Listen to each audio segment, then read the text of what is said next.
ಎಲ್ಲ ನನ್ನ ಆತ್ಮೀಯ ಸ್ಪರ್ಧಾ ಮಿತ್ರರಿಗೆ mister A J Harish 1432 YouTube ಚಾನಲ್ಗೆ ಸ್ವಾಗತವನ್ನು ಬಯಸ್ತಾ ಇದ್ದೀನಿ.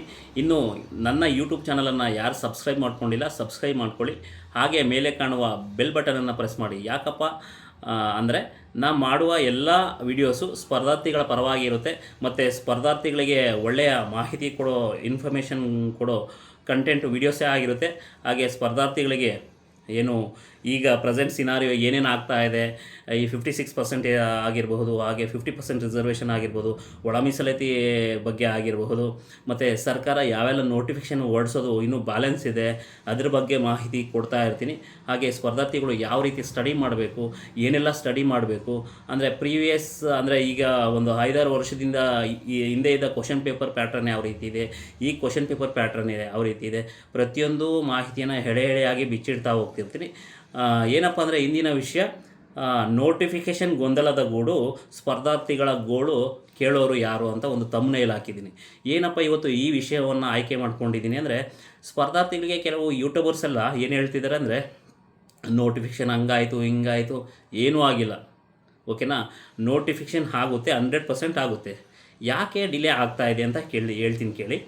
56% ರಿಸರ್ವೇಷನ್ ಹಾಗೆ 50% ರಿಸರ್ವೇಷನ್, ಇದರಲ್ಲಿ ಎರಡರಲ್ಲೂ ಸ್ವಲ್ಪ ಗೊಂದಲ ಇದೆ. ಈಗಾಗಲೇ ಪ್ರೀವಿಯಸ್ ಅಂದರೆ ಈಗೇನು ಹಿಂದಿನ ಸರ್ಕಾರ ಇತ್ತಲ್ವ, ಈಗ ಪ್ರೆಸೆಂಟ್ ಇರೋ ಸರ್ಕಾರ ಬೇರೆ, ಇದರ ಹಿಂದೆ ಇದ್ದ ಸರ್ಕಾರ ಬೇರೆ. ಏನಾಯ್ತಂದರೆ 56% ರಿಸರ್ವೇಷನನ್ನು ಯಾವುದೇ ರೀತಿ ಅಮೆಂಡ್ಮೆಂಟ್ ಮಾಡದೆ, ಬಿಲ್ ಪಾಸ್ ಮಾಡದೆ ಇವರು ಮನಸೋ ಇಚ್ಛೆ ಆಗಿ ಹೊರಡಿಸ್ಕೊಬಿಟ್ರು, ಓಕೆನಾ. ಆ ಕಾರಣದಿಂದ ಏನಾಗಿದೆ ಅಂದರೆ, ಈಗ ಕೆಲವೊಂದು ಸ್ಪರ್ಧಾರ್ಥಿಗಳು ಏನು ಇಂದಿರಾ ಸಹಾನಿ ಕೇಸ್ ಏನು ಹೇಳುತ್ತೆ ಗೊತ್ತಾ, 50% ರಿಸರ್ವೇಷನನ್ನು ಯಾವುದೇ ಕಾರಣಕ್ಕೂ ವೈಲೇಷನ್ ಮಾಡ್ಬೋದು, ಇದು ಕಾನೂನು ಬಾಹಿರ. ಯಾಕಂದರೆ ಏನೇ ಒಂದು ಕಾನ್ಸ್ಟಿಟ್ಯೂಷನಲ್ಲಿ ಬದಲಾವಣೆ ಆಗಬೇಕು, ಒಂದು ಏನೇ ಇದು ಮಾಡಬೇಕಂದ್ರೆ ಏನು ನಮ್ಮ ಕಾನ್ಸ್ಟಿಟ್ಯೂಷನ್ ಬದ್ಧವಾಗಿಯೇ ಮಾಡಬೇಕು. ಒಂದು ಬಿಲ್ಲನ್ನು ಪಾಸ್ ಮಾಡಿ ಅದಕ್ಕೆ ರಾಷ್ಟ್ರಪತಿಯ ಅಂಕಿತ ಹಾಕ್ಸ್ಕೊಳ್ಬೇಕಾಗುತ್ತೆ, ರಾಜ್ಯಪಾಲರ ಅಂಕಿತ ಬೇಕಾಗುತ್ತೆ ಪ್ರತಿಯೊಬ್ಬರದು. ಬಟ್ ಇಲ್ಲಿ ಏನಾಗಿದೆ ಅಂದರೆ, ಇವರು ತಮ್ಮ ಮನಸ್ಸೋ ಇಚ್ಛೆಗೆ ಇವರು ತಮ್ಮ ಬೇಳೆಕಾಳುಗಳನ್ನು ಬೇಯಿಸ್ಕೊಳ್ಳೋದಕ್ಕೆ ಏನು ಮಾಡಿದ್ದಾರೆ ಅಂದರೆ 56 ರಿಸರ್ವೇಷನ್ ತಂದರು. ಕೆಲವೊಂದು ನೋಟಿಫಿಕೇಷನ್ ಮಾಡಿ ಏನು ಮಾಡಿದ್ದಾರೆ ಅಂದರೆ, ಈಗ ಆಲ್ಮೋಸ್ಟ್ ಒಂದು ಅಷ್ಟೊಂದು ನೋಟಿಫಿಕೇಷನ್, ಕೆಲವೊಂದು ನೋಟಿಫಿಕೇಷನ್ ಮಾಡಿ ರಿಕ್ವೈರ್ಮೆಂಟ್ ಇದ್ದ ಹುದ್ದೆಗಳನ್ನು ತುಂಬಿಕೊಂಡಿದ್ದಾರೆ. ಇನ್ ಕೇಸ್ ಮುಂದೆ ಏನಾದರೂ 56% ಇನ್ ಕೇಸ್ ಏನಾದರೂ ಸರ್ಕಾರದ ಪರವಾಗಿ ಏನು ಆರ್ಡರ್ ಆಗಿಲ್ಲ ಅಂದರೆ, ಕೋರ್ಟ್ ಥ್ರೂ ಆರ್ಡರ್ ಆಗಿಲ್ಲ ಅಂದರೆ, ಹೈಕೋರ್ಟಲ್ಲಿ ಈಗ ರಿಟ್ ನಡೀತಾ ಇದೆ 56% ರಿಸರ್ವೇಷನ್ ಬಗ್ಗೆ. ಇನ್ ಕೇಸ್ ಫೆಬ್ರವರಿ 12ನೇ ತಾರೀಕು ಏನು ಹಿಯರಿಂಗ್ ಇದೆ ಹೈಕೋರ್ಟಲ್ಲಿ. ಇನ್ ಕೇಸ್ ಹೈಕೋರ್ಟ್ ಏನಾದರೂ ಸರ್ಕಾರದ ಪರವಾಗಿ ಆರ್ಡರ್ ಪಾಸ್ ಮಾಡಿಲ್ಲ ಅಂದರೆ ಸರ್ಕಾರ ಏನಾಗುತ್ತೆ, ಸುಪ್ರೀಂ ಕೋರ್ಟ್ ಮೊರೆ ಹೋಗುತ್ತೆ. ಇನ್ ಕೇಸ್ ಸುಪ್ರೀಂ ಕೋರ್ಟು ಸರ್ಕಾರದ ಪರವಾಗಿ ಇಲ್ಲ, ಇದು ಕಾನ್ಸ್ಟಿಟ್ಯೂಷನ್ ವೈಲೇಷನ್ ಆಗ್ತಾ ಇದೆ, ಆ ಕಾರಣದಿಂದ ಇದನ್ನು ನೀವು ಯಥಾವತ್ತಾಗಿ 50% ರಿಸರ್ವೇಷನ್ಗೆ ನೀವು ಮಾಡಿ ಅಂತ ಇನ್ ಕೇಸ್ ಏನಾದರೂ ಹೇಳಿದ್ರೆ ಆವಾಗಲೂ ಸರ್ಕಾರಕ್ಕೆ ಸೋಲಾಗುತ್ತೆ. ಇಲ್ಲಿ ಇನ್ನೊಂದು ಮಹತ್ವದ ಬೆಳವಣಿಗೆ ಏನಾಗಿದೆಯಲ್ಲ, ಈಗ ಏನು ಆಲ್ರೆಡಿ 56% ರಿಸರ್ವೇಷನ್ ತೊಗೊಂಡು ಆಲ್ಮೋಸ್ಟ್ ಆಲ್ ಜಾಬ್ಗೆ ಹೋಗಿದ್ದಾರೆ. ಇನ್ ಕೇಸ್ ಅವ್ರಿಗೂ ಹೊಡೆತ ಆಗಬಹುದು, ಮುಂದೆ ಏನೆಲ್ಲ ಬದಲಾವಣೆ ಆಗುತ್ತೆ ಅಂತ ಯಾರೂ ಊಹೆ ಮಾಡೋಕ್ಕಾಗೋದಿಲ್ಲ, ಓಕೆನಾ. ತೊಗೊಂಡಿದ್ದಾರೆ, ಈಗ ತೊಗೊಂಡು ಜಾಬ್ ಸೇರಿಕೊಂಡಿದ್ದಾರೆ. ಇನ್ ಕೇಸ್ ಕೆಲವೊಂದು ನೋಟಿಫಿಕೇಷನ್ ರದ್ದು ಆಗಬಹುದು, ಯಾರೂ ಏನೂ ಊಹೆ ಮಾಡೋಕ್ಕಾಗೋದಿಲ್ಲ. ಈಗ ಆಲ್ರೆಡಿ ಜಾಬ್ ತೊಗೊಂಡಿರಬಹುದು, ಆಲ್ರೆಡಿ ವರ್ಕ್ ಮಾಡ್ತಾ ಇರಬಹುದು. ಈಗ ನಮ್ಮ KS ಏನಾಗಿದೆ, 56% ರಿಸರ್ವೇಷನ್ಗೆ 384 ಪೋಸ್ಟ್ ಹುದ್ದೆಗಳನ್ನು ಕಾಲ್ ಮಾಡಿ ಏನು ಮಾಡಿದರು ಇವರು ಏನೋ ಆತುರದಲ್ಲಿ ನೈಟೇ ಆಲ್ ಟಿಕೆಟ್ ಇಶ್ಯೂ ಮಾಡಿದ್ರು, ಬೆಳಗ್ಗೆ ಹೋಗಿ ಎಕ್ಸಾಮ್ ಅನೌನ್ಸ್ ಮಾಡಿದ್ರು. ಇದೆಲ್ಲ ಏನು ಬೇಕಾಗಿತ್ತು ಸರ್ಕಾರಕ್ಕೆ, KPSCಗೆ ಯಾಕೆ ಬೇಕಾಗಿತ್ತು ಇದೆಲ್ಲ? ಇಷ್ಟೊಂದು ಫಾಸ್ಟಾಗಿ ಮಾಡೋ ಅವಶ್ಯಕತೆ ಏನಿತ್ತು? ಪಾರದರ್ಶಕತೆ ಎಲ್ಲಿದೆ? ಆ ಕಾರಣದಿಂದ ಏನೆಲ್ಲ ಈಗ ಆಲ್ರೆಡಿ ಸುಮಾರು ರಾಜ್ಯಗಳು, ಒಡಿಸ್ಸಾ 59%, ಪಂಜಾಬ್ 51%, ರಾಜಸ್ಥಾನ 64%, ತಮಿಳುನಾಡು 69%, ಕರ್ನಾಟಕ 56%, ಬಿಹಾರ 65%, ಮಹಾರಾಷ್ಟ್ರ 60%. ಹೀಗೆ ಏನಪ್ಪ ಅಂದರೆ, ಕೆಲವೊಂದು ರಾಜ್ಯಗಳು ಭಾರತದಲ್ಲಿ ತಮಗೆ ತಾವೇ ಘೋಷಣೆ ಮಾಡ್ಕೊಂಡಿದ್ದಾವೆ ರಿಸರ್ವೇಷನನ್ನು. ಆ ಕಾರಣದಿಂದ ಇದೆಲ್ಲ ವೋಟ್ ಬ್ಯಾಂಕಿಂಗ್ ಆ್ಯಕ್ಚುಲಿ, ಓಕೆನಾ. ವೋಟ್ ಬ್ಯಾಂಕಿಂಗ್ ಮಾಡಿಕೊಂಡು ತಮಗೆ ತಾವೇ ಘೋಷಣೆ ಮಾಡಿಕೊಂಡು ಕಾನ್ಸ್ಟಿಟ್ಯೂಷನನ್ನು ವೈಲೇಷನ್ ಮಾಡ್ಕೊಂಡು ಏನು ಮಾಡಿದ್ದಾರೆ ಅಂದರೆ ಈ ರೀತಿ ತಂದಿಟ್ಬಿಟ್ಟಿದ್ದಾರೆ, ಓಕೆನಾ. ಆ ಕಾರಣದಿಂದ ಸ್ಪರ್ಧಾರ್ಥಿಗಳೇ ಇನ್ನು ಫೆಬ್ರವರಿ 12 ನನ್ನ ಪ್ರಕಾರ ಅವರು ಆಲ್ರೆಡಿ ಪ್ರೀವಿಯಸ್ ಡೇಟಲ್ಲಿ ಹೇಳಿದೆ, ಹೈಕೋರ್ಟ್ ಏನು ಹೇಳಿದೆ ಅಂದರೆ, ನೋಡಿ 50% ರಿಸರ್ವೇಷನ್ಗೆ ನಮ್ಮದೇ ಯಾವುದೇ ತಕರಾರು ಇಲ್ಲ, ನೀವು ಆ ಕೋರ್ಟ್ಗೂ ಬರೋ ಅವಶ್ಯಕತೆಯೂ ಇಲ್ಲ, ಸರ್ಕಾರನ ಕೇಳೋ ಅವಶ್ಯಕತೆ ಇಲ್ಲ, ನೀವು 50%ಗೆ ಯಾವೆಲ್ಲ ನೋಟಿಫಿಕೇಷನ್ಸ್ ಇದೆಯೋ ಹೊರಡಿಸಿ, ಈಗೇನು 54,000 ಹುದ್ದೆಗಳು ಖಾಲಿ ಇದೆ ಅಂತ ಹೇಳ್ತಿದಾರಲ್ಲ, ಅಷ್ಟು ಹುದ್ದೆಗಳನ್ನು ಹೊರಡಿಸಿ. ಬಟ್ 50%ಗೆ ಹೊರಡಿಸಿ, 56%ಗೆ ಯಾವುದೇ ಕಾರಣಕ್ಕೂ ಹೊರಡಿಸ್ಬೇಡಿ ಅಂತ ಹೇಳಿದ್ದಾರೆ. ಇದೇ ರೀತಿ ಕೆಲವೊಂದು ರಾಜ್ಯಗಳೆಲ್ಲ ಸುಪ್ರೀಂ ಕೋರ್ಟಲ್ಲಿ ರಿಟ್ ಹಾಕ್ಕೊಂಡಿದ್ದಾವೆ. ಇನ್ನೂ ಅದಕ್ಕೆಲ್ಲ ಪೆಂಡಿಂಗ್ ಇದೆ. ಸುಪ್ರೀಂ ಕೋರ್ಟಲ್ಲಿ ಏನಾಗುತ್ತೆ ಅಂತ ಕಾದು ನೋಡೋಣ. ಬಟ್ ಆದರೆ ನಾನು ಒಂದು ಹೇಳ್ತೀನಿ ಸ್ಪರ್ಧಾರ್ಥಿಗಳೇ, ಯಾವುದೇ ಕಾರಣಕ್ಕೂ ಸ್ಟಡಿಯನ್ನು ನಿಲ್ಲಿಸಬೇಡಿ, ಓಕೆನಾ. ಸಿನ್ಸಿಯರ್ ಸ್ಟಡಿ ಮಾಡಿ. ನೋಟಿಫಿಕೇಷನ್ಸ್ ಇದೆ, ಬಟ್ ನೀವು ಯಾವುದೇ ಒಂದು ಗೊಂದಲಗಳಿಗೆ ಕಿವಿ ಕೊಡಬೇಡಿ. ಮತ್ತು ಇನ್ನೂ ಏನಪ್ಪ ಅಂದರೆ, ಸ್ಟಡಿ ಮಾಡ್ತಾ ಇದ್ರಲ್ಲ, ಗ್ರೂಪ್ ಸಿ ಎಕ್ಸಾಮ್ ಪ್ಯಾಟ್ರನ್ ಈಗ ನೋಡಿ ಟೋಟಲಿ ಡಿಫ್ರೆಂಟ್ ಇದೆ. KA ಕೊಟ್ಟಿರೋದಕ್ಕೆ ಮತ್ತು KPSC ನಡೆಸ್ತಾ ಇರೋದಕ್ಕೆ ಏನೆಲ್ಲ ಡಿಫ್ರೆನ್ಸ್ ಇದೆ, ಲಾಟ್ ಆಫ್ ಡಿಫ್ರೆನ್ಸ್ ಇದೆ. ಆ ಕಾರಣದಿಂದ ನೀವೇನು ಮಾಡ್ತೀರ ಅಂದರೆ, ಸ್ಟಡಿ ಸಿನ್ಸಿಯರಾಗಿ ಮಾಡಿ, ತುಂಬ ಆಳವಾಗಿ ಸ್ಟಡಿ ಮಾಡಿ, ಕಾನ್ಸೆಪ್ಟ್ ಬೇಸ್ಡ್ ಸ್ಟಡಿ ಮಾಡಿ. ಒನ್ ವರ್ಡ್ ಯಾವುದೇ ರೀತಿ ನೀವು ಸ್ಟಡಿ ಮಾಡೋಕ್ಕೆ ಹೋಗಬೇಡಿ. ನೀವೇನೇ ವಿಷಯವನ್ನು ತಿಳ್ಕೊಬೇಕಾದ್ರೆ ಸಂಪೂರ್ಣವಾಗಿ ತಿಳ್ಕೊಳ್ಳಿ, ಆಗ ಮಾತ್ರ ನೀವು ಎಕ್ಸಾಮನ್ನು ಟ್ಯಾಕಲ್ ಮಾಡೋಕ್ಕಾಗುತ್ತೆ. ಮತ್ತು ಇನ್ನೂ ಒಂದು ಸ್ಪರ್ಧಾರ್ಥಿಗಳಿಗೆ ಒಂದು ಕಿವಿ ಮಾತು, ಇದು ನಾನು ಹಂಬಲ್ ರಿಕ್ವೆಸ್ಟ್ ಅಂತಲೇ ತಿಳ್ಕೊಳ್ಳಿ. ಎಸ್ಪೆಷಲಿ ಕಾಮರ್ಸ್ ಮತ್ತು ಆರ್ಟ್ಸ್ ಸ್ಟೂಡೆಂಟ್ಸ್ಗೆ ಹೇಳ್ತಾ ಇದ್ದೀನಿ.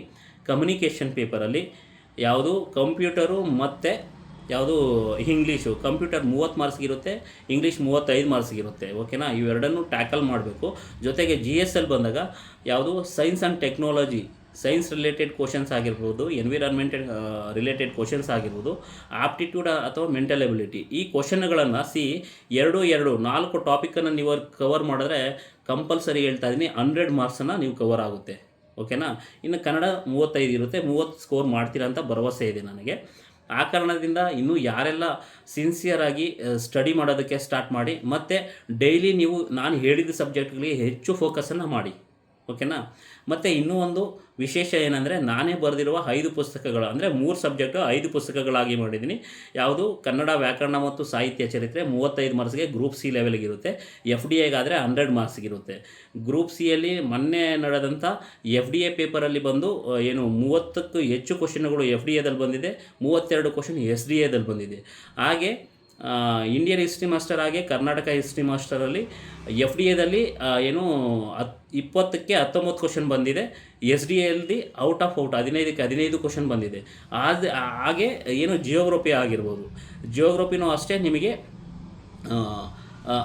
ಅಂದರೆ ಅಕ್ಯುರಸಿ 99% ಕೊಡ್ತೀನಿ ನಾನು. ಈಗ ನನ್ನ 3 ಪುಸ್ತಕಗಳಿಂದ ಯಾವುದೇ ಗ್ರೂಪ್ ಸಿ ಎಕ್ಸಾಮ್ಗೆ ಅವ್ರು ಎಷ್ಟೇ ಡಿಫಿಕಲ್ಟಿ ಕೇಳಲಿ ಕ್ವಶನ್ಸು, ನಿಮಗೆ ಮಿನಿಮಮ್ 60 ಮಾರ್ಕ್ಸ್ ಸ್ಕೋರ್ ಆಗುತ್ತೆ, 100% ಆಗುತ್ತೆ.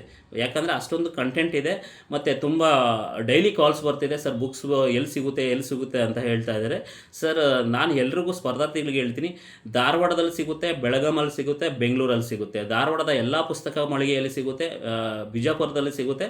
ಇನ್ ಕೇಸ್ ಸಿಕ್ಕಿಲ್ಲ ಅಂದ ಪಕ್ಷದಲ್ಲಿ ನನ್ನ ನಂಬರ್ ಡಿಸ್ಪ್ಲೇ ಆಗ್ತಾ ಇರುತ್ತೆ, ಅದಕ್ಕೆ ಕಾಲ್ ಮಾಡಿ. ಎಲ್ಲಿ ಪುಸ್ತಕ ಮಳಿಗೆಯಲ್ಲಿದೆ ಅಲ್ಲಿ ಇಂಟಿಮೇಟ್ ಮಾಡ್ತೀನಿ, ಅವ್ರ ನಂಬರ್ ಕೊಡ್ತೀನಿ, ನೀವು ಅಲ್ಲಿ ಪರ್ಚೇಸ್ ಮಾಡಬಹುದು, ಓಕೆನಾ.